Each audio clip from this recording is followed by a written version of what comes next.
Well, greetings to everyone. I hope this finds you well. If you have your Bible with you today, I invite you to go ahead and take it out and join me in the book of James. Our text today is going to come from chapter 1, beginning in verse 19. Today we are continuing on with our study in the book of James. So far, we have learned that James was potentially written into a context where early believers were facing a soft kind of persecution. And James is writing to try to teach them how to deal with that in a Christ-like manner. So far in our study, we have seen James advocate for heavenly wisdom versus earthly wisdom. That came in chapter 3, verses 13 through 18.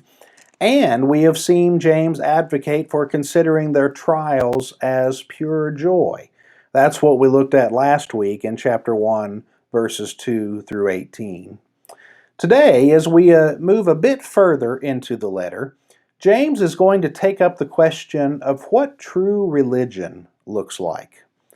This will end up being very relevant to us because that same debate is taking place today.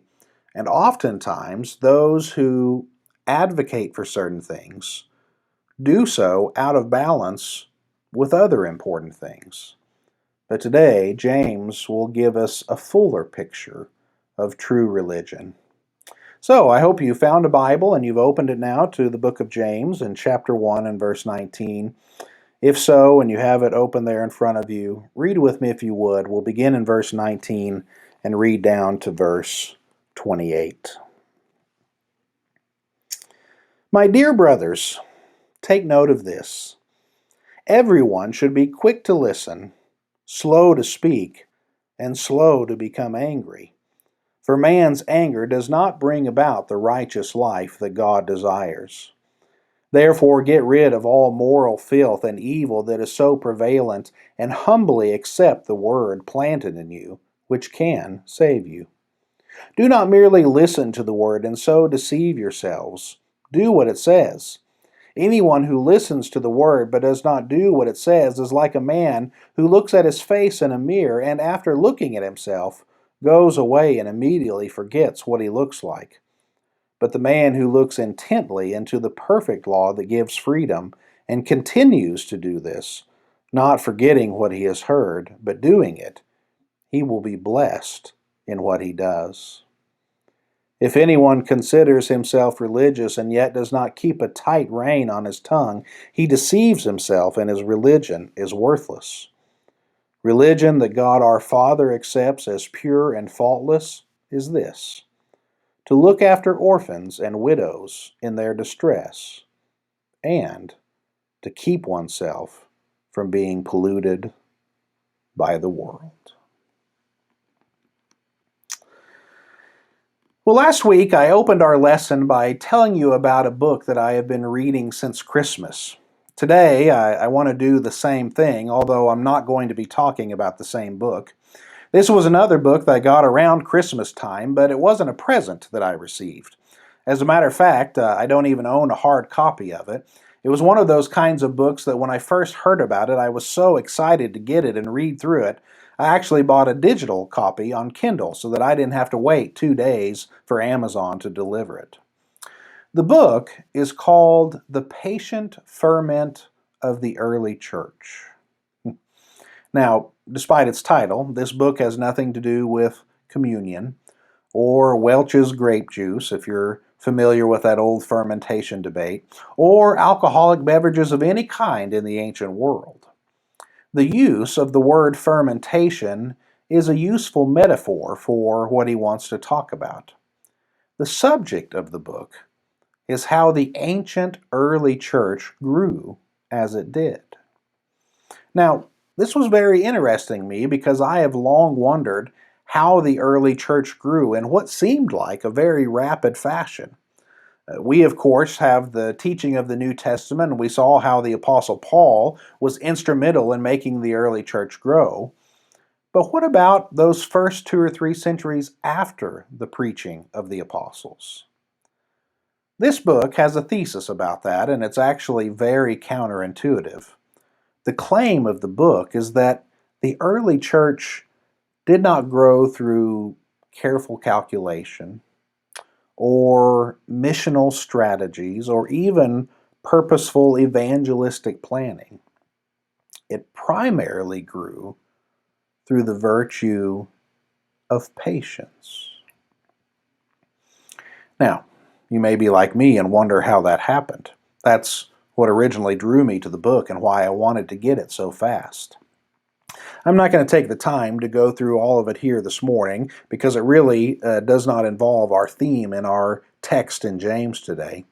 But so that I don't leave you hanging, the primary argument of the research of the book suggests that it was through the practices of virtue lived out among their neighbors and waiting upon the Lord and living out their lives faithfully among their family and their friends and their co-workers that caused the church to spread. They didn't do street preaching for the most part. They certainly didn't go door to door. They did not have elaborate seminars. As a matter of fact, they were actually very strict about who they would and would not let into their worship services. Very different from us today. If you did not show the fruit of repentance in your life, they would not let you into the worship assembly. Well, anyways, all of that's very interesting, but it's actually a different subject from what I think will help us find our way into our text today in the book of James. As the book talked about the ancient practices that formed the habits and the character of these early Christians, it focused in on a subject that I have never really studied before, nor have I really paid that much attention to it. The book had a lot to say about the communal practice of the kiss of peace. Now, I've never been in a congregation before that practiced the kiss of peace. I'm not aware at the moment of any, especially among the churches of Christ, who have that kind of practice. So it is only natural that it is not something that has played a very big role in my mind. Because that is true, whenever I have read texts in the New Testament that talk about the kiss of peace, I've always just run by it very quickly, not really thinking anything about it. But the author of this book argues that it was not just one of those customary things that we might toss off as not really being that important. According to him, this was a primary way that they formed the habit of Christians. For example, think about this. In the Sermon on the Mount, in a section of teaching that is specifically about anger, Jesus tells his followers that if you come to the altar and you make your sacrifice, and there that you remember your brother has something against you. Not, by the way, that you have something against your brother, which would be one thing, but that your brother has something against you. You are not to wait for him to come and to bring it up to you or to let the conflict continue to simmer. No, you are to take the initiative yourself and go and be reconciled to your brother. Then you come and make your sacrifice. Well, in the church today, we do not make sacrifices, but we do have some parallel practices. Our involvement in the Lord's Supper is a symbolic participation in a sacrifice. Perhaps the most parallel practice we have to the sacrifice is our financial offering, where we actually come and offer some of the gifts of our money and our income to the church as a sacrifice of our funds. According to this author, the early church believed you should not come to church and offer such gifts if you are in conflict with your brother or sister. The emphasis was very much on going and making it right first. And the kiss of peace was a way of ensuring that this happened. Think about it. We only kiss people whom we have great affection for. It's really hard to kiss somebody that we're angry at. That's even true in marriage. Oli and I rarely have conflict with one another, but in the few cases where we do, that's not a time where we feel like kissing. I might want to bite her lip, but I'm simply not going to kiss her, right? But never mind that. Now, I don't want you to worry that I'm going to try to reinstate this practice in our church. Some of you at Riverwalk didn't even like our weekly meet and greet before COVID happened, much less having the practice of the kiss of peace. But as I read about this practice, I was quite impressed because I don't think I had ever really slowed down to consider it before. The early church was intentional about brotherhood and sisterhood, about harmony, about reconciliation. All of these are ways of saying the early church worked hard not to live lives that were dominated by anger. This is at the heart of what James is teaching us today in our text. My dear brothers and sisters, take note of this. Everyone should be quick to listen and slow to speak and slow to become angry, because our anger does not bring about the righteous life that God requires. As we have been studying along here in James, we have seen the potential reason for why James may be saying this. Beyond all the normal things of life that might bring anger to us, which, by the way, can include our relationships with our fellow brothers and sisters in Christ, the people that James was writing to may have had even more reason. If it is true, as I have suggested, that the early readers of James were people who were experiencing a soft kind of persecution by the more traditional Jewish community, then you can just imagine what kind of temptations to anger these early Christians would be facing. Whenever any person, no matter who they are, is done a great injustice, the natural response is to be angry. And by the way, there's nothing wrong with the emotion itself. God gave us the emotion of anger for a reason. It is our natural response to injustice. But here is where we have to be careful to listen to what James is saying and what he is not saying. He's not saying that they should deny their natural God-given response to injustice. But he is saying this: you cannot live and dwell in anger, because actions made in anger do not bring about the righteous life that God requires. Why is that true? Well, if you think about it, anger is like a temporary form of insanity. If you'll reflect on this for a moment, you'll recognize the truth of this immediately. In a fit of anger, you will consider doing things to people that you would never do under normal circumstances. You will even consider doing things to people you love whenever those chemicals are flowing through your brain. For example, I would never hurt any one of my children.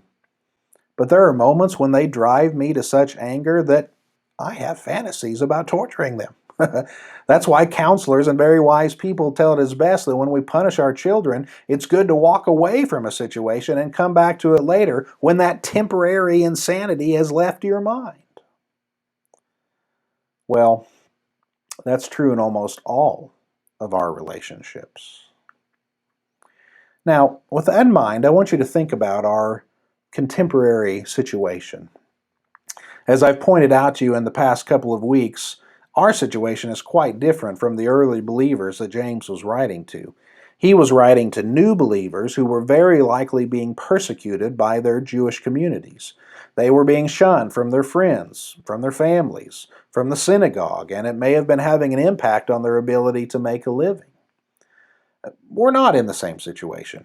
As I drew out for us at greater length last week, we are in a position where we were used to being in the dominant cultural position, and we're slowly losing that. It may not even be right to say slow anymore. Things are actually moving very rapidly these days. There are a lot of people out there right now whose goal is to keep us angry. There are a lot of people whose goal is to keep us stirred up at the injustices that are taking place. There are people who are doing it on the cultural left, and there are people who are doing it on the cultural right. This summer, we saw that anger spill over into violence in our streets on the left. And most recently, on the right, we have seen that sense of anger and injustice spill over to violence at the Capitol. Is any of that helping us get to a better place? I quote Dallas Willard a lot, and you all are very patient to let me do so. But he has a great saying in regard to this. He says, "There is nothing you can do with anger that you can't do better without anger." Just let that quote sink in for a minute. There is nothing you can do with anger that you can't do better without anger. Why? Well, because as we were saying a moment ago, anger results in that temporary form of insanity. It never measures out an appropriate response.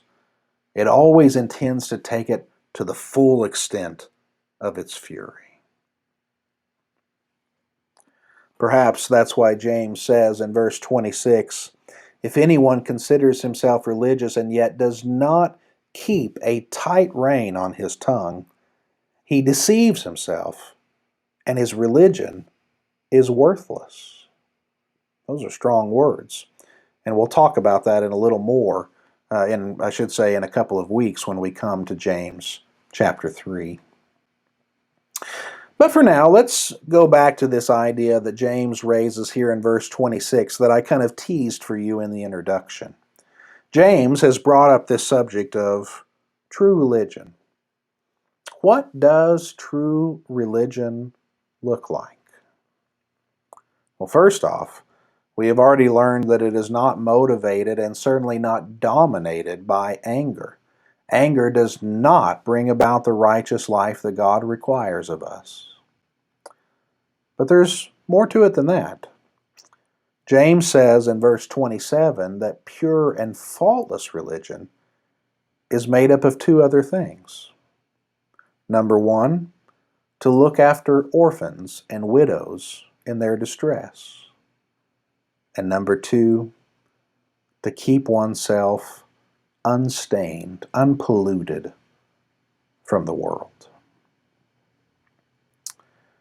You know, just a minute ago, I was talking about how those on the cultural right and the cultural left are doing things to continually stir up anger. And part of that fact has to do with the reality that neither side listens to the other very well, and they each have a certain aspect that they want to emphasize, but they want to do it to the exclusion of those on the other side of the argument. Unfortunately, this not only happens in matter of culture and politics, but it can also get mixed up in our religion as well. For example, those on the cultural left want to emphasize our help for those in need. They would include widows and orphans in that, as James does in our text, but they would also add to that racial minorities and immigrants and a number of other classifications of people who are not in positions of social power. However, even though they want to emphasize our care for people who are in vulnerable positions, most of the time they do not want to hear anything about sexual ethics, or that God might have something to say about our identity or who we sleep with.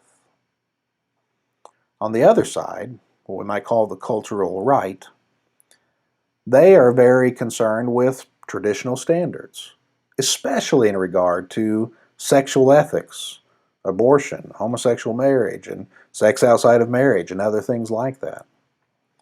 But oftentimes they're not nearly as concerned about taking care of people who are in vulnerable categories.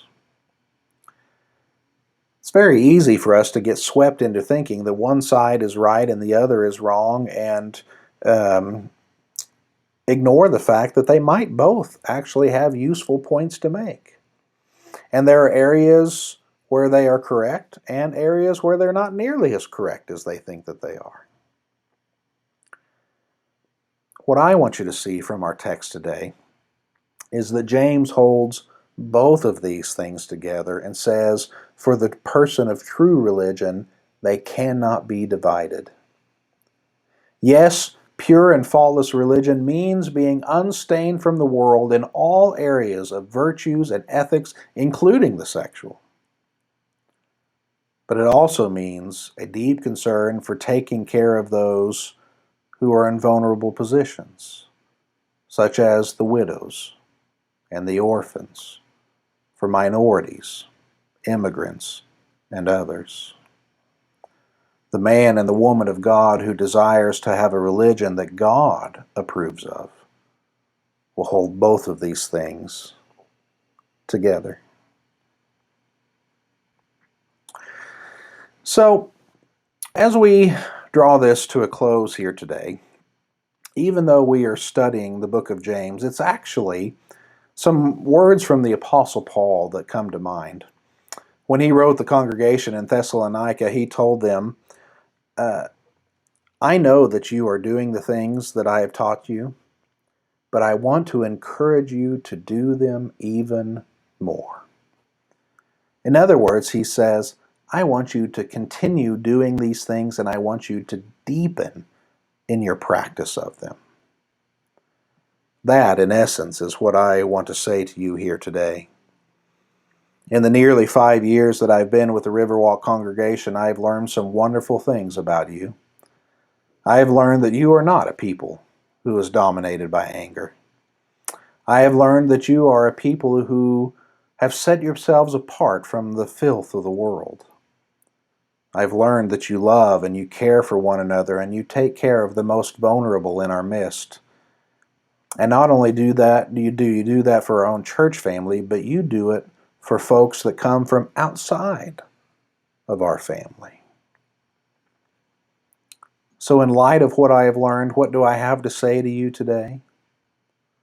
I say, keep doing it more. Deepen in the things that you already know. The world is going mad around us. It is polluted by anger and immorality and a lack of care for others. But you, keep up your practice. Ignore those voices that are trying to draw us to anger. Set yourselves apart as a people with a religion that God our Father accepts as pure and faultless. May God bless you and have a good week.